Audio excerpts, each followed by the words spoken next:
Hello everyone, welcome. I know I said I would do this for Christmas, but looks like due to timing and the holidays, this is going to be my New Year's video.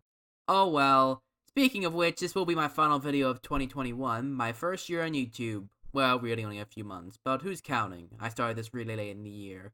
And it hasn't gone amazing. But what can you do? Hopefully next year will be better.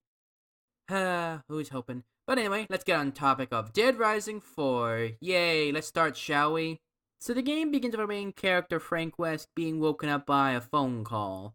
Well, I say begins here, I mean, there's actually a dream sequence, I think, where it takes place in a mall and you kill zombies for a little while. I skipped it because it was really that important. Anyway, we then cut to a panoramic shot of a car driving by. Inside the car is our main character, Frank West, and he's talking to someone. I forget her name. I'm just gonna call her V. It starts with the same letter. Anyway, V tells Frank that she has a source telling her that this company is doing human experiments. Frank doesn't seem to really care that much. I guess he's retired. I think that's what he said. I don't remember that much. Frank eventually agrees, although he does take charge of the situation. Bit of a dick move taking her story, but hey ho. They make it to the military base, where Frank tells her what is required to be a good investigative journalist, with nothing in your wit, your notes, your camera, and your fucking balls. She sighs. I sigh a little too.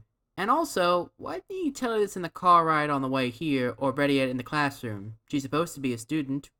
Oh well. He also tells her that if they really are doing human experiments according to your source, keep calm if you see anything. Okay, hope this won't come up later.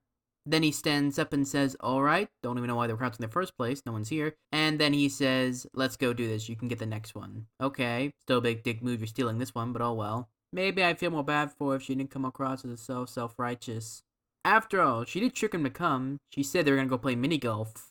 But getting back on topic, after she turns down his fist bump, he walks away and V pulls her gun out and she looks at it for a second, a bit creepily. And it makes me wonder if all that spiel about government conspiracies was actually just her way of getting him in an isolated area so she can kill him. I'm seriously curious. Flashing forward a little to when they actually reach the building, because I skipped a little stealth bit. Trust me, you're not missing literally anything. They make it to security guard, and she points out that all the security guards that I skipped over are wearing full combat gear. And he says, don't worry, we're not leaving out evidence. Okay. Moving along. Going right down the staircase that was connected to the outside, they come across the evidence they're looking for, and it's security guards beating the shit out of, I guess, people that have been drugged. After this, Fee says, what the hell's going on here, and Frank says, let's go find out. Fast forwarding to when they actually find out what's going on a bit. Turns out it's zombies. Shock, gas, questions asked as parliament. But in the meantime, our buddy Frank here introduces the zombie to the contents of its own skull.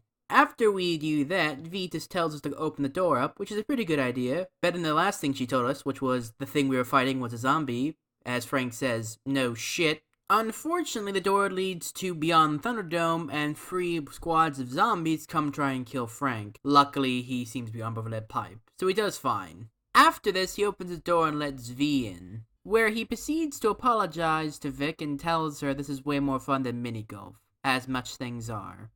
To which she responds, bit callous, don't you think? He responds, they're just zombies, and she responds back with, they were people once, and he responds, it was them or me, and she seems to agree with that, but still, she says. Moving on from that, down the hall to the right is where all the evidence they need is. Convenient. V responds with, this equipment's probably for changing stimulation in the brain, and Frank asks, how do you know that? You med student too? And she responds, I watch a lot of sci-fi. Alright, still doesn't make much sense how she knows that though. Frank's investigative skills tells them that looks like that they've been operating on them. No shit. And V tells us there's actually a cure for zombieism, which I assume was introduced in the previous game, which I didn't play much of. Sorry. Speaking of a cure, we actually find some in the lab, which, okay, makes sense they have it. But also V mentions that it's not necessary because everyone has immune to it now. I wonder where this is going. After that, they check a dark room, and Frank uses his night vision mode that apparently V modded his camera to have somehow, which is never really explained, but I don't really care. After walking around the dark for a second, and before you ask, no, they don't try and find a light switch, they discover this is actually a surveillance room, and they activate one of the panels, and they have some footage of somewhere else in the building. The footage is of the main villains of the game, who I'm not going to go into too much detail about because they're the main villains in a zombie game. They ain't anything that complex, so I'm just going to sum up like this. They say human experimentation, although one's probably more evil. I'll leave you to decide which one. Getting back to the plot of what there is, V says they're experimenting on zombies, but she is curious for what purpose. Frank says for observation. He says they're trying to make something. I wonder where this is going. V then asks, we're gonna get these guys, right? Frank seems to be more interested, though, in breaking the story and getting paid. Fair enough. She seems to be disappointed by this. Oh well. Here's a line of him saying he's going commando during a blizzard. And she says gross. As do I. Fast forwarding a bit, they come across this weird Bond villain death trap, and they have a zombie in it. Ooh, I like where this is headed. Of course, Frank turns it on and barbecues that zombie ass, and V is not very happy he did that. She points out this is atrocity level stuff, and that he's just cracking wise. And he responds with, I'm doing things. And she responds, you don't really care what happens here, do you? Frank says, let's get what we came here for and get out of here. She just says, wow. After that, they find another lab with more patients, or at least they were patients. After looking for the former patients, they notice that all their faces look the same. Frank says, big family, you think? She says, shut up. After exploring the lab for a little while, they discover that they're actually creating clones of people to use as cannon fodder for zombie research, which is a bit actually a smart idea when you think about it. Just saying.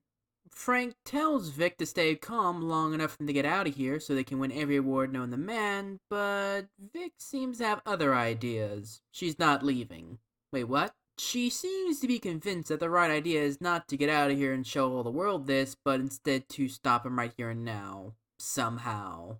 Never mind the fact this place has a small army of guards that are armed. I'm sure this is going to end swillingly. As this is all happening, Vic hears someone screaming and runs towards it. Frank tells her to stop, but she doesn't. They find what's making the screaming noises, and Frank says it's creepy and takes some pictures, and V shoots it. V says she shot her because she just couldn't leave her, and Frank says, I told you to stay calm. Vic then screams at him and saying, you were just gonna leave her, use her, and then take her pictures and leave?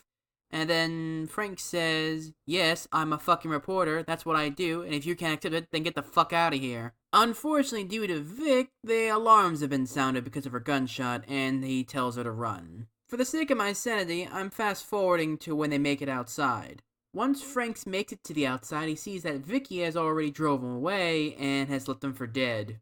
Bit of a shitty thing to do. He jumps around for a minute saying shit repeatedly until bullets start shooting at him, in which case he legs it on foot, and then the camera pans away. We then get animation of some kind of weird Christmas thing, and reminds me of the fact this is supposed to take place during it, and that's what I wanted to do for Christmas. Unfortunately, this got demoted to New Year's due to time, and hopefully I can get it out before this year ends. Really, hopefully. But enough dilly-dallying, let's get back on track, shall we? We then cut to a high school classroom. Okay. Turns out to actually Frank's classroom, and he's being questioned by a government official. I wonder for what reason.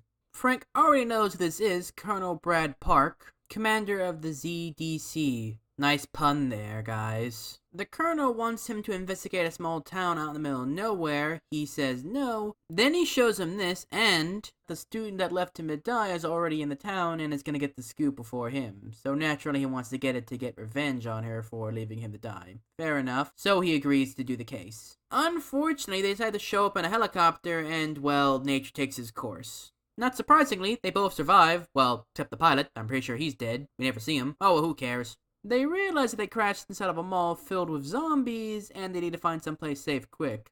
Luckily, they see a hotel in the distance that may offer safety. Why they think that, I don't know. They make it to the hotel, and they discover it's not so safe because it's under a zombie attack. And they're surprised how? Luckily, zombies have the defensive capability of a senile earthworm, and they swiftly take care of it. After they take care of the horde, Frank asks the guy at the front desk what happened here, and it basically boils down to secret government conspiracies, paramilitary organizations, and Black Friday.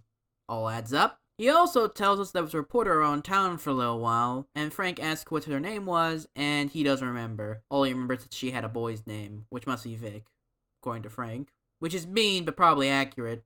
He also tells us as far as he knows, Vic is still held up in security zone. Spoiler warning, she's not there anymore. Once he gets to the security zone, he discovers that she was there but left the mall for the town. Alright, we have a destination. Unfortunately, there's a problem, because when I went to go spawn the vehicle to get there quicker and have a nice fun ride, because look at this thing, there was a problem. As I got into the vehicle to start a massacre worthy of a documentary, I went a little too quickly or a little too slow apparently, hit the garage door, and the vehicle freaked out. Then I got out of the vehicle for a second, looked around and see what I can do, and that's when it fell for the floor and then it exploded. Huh. And I didn't have enough money to spawn a new one in, so yeah. Yeah, that sucks. Bit of a downer to end the year on, but what can you do? What can you do? Here's hoping the next year we don't have as many instances of phasing for the floor, which is always a good thing to strive for, kids. Yeah. Sorry, Vic, or what the main character's name was, Bruce, I guess. Looks like you're not getting that story, and frankly, I don't really care.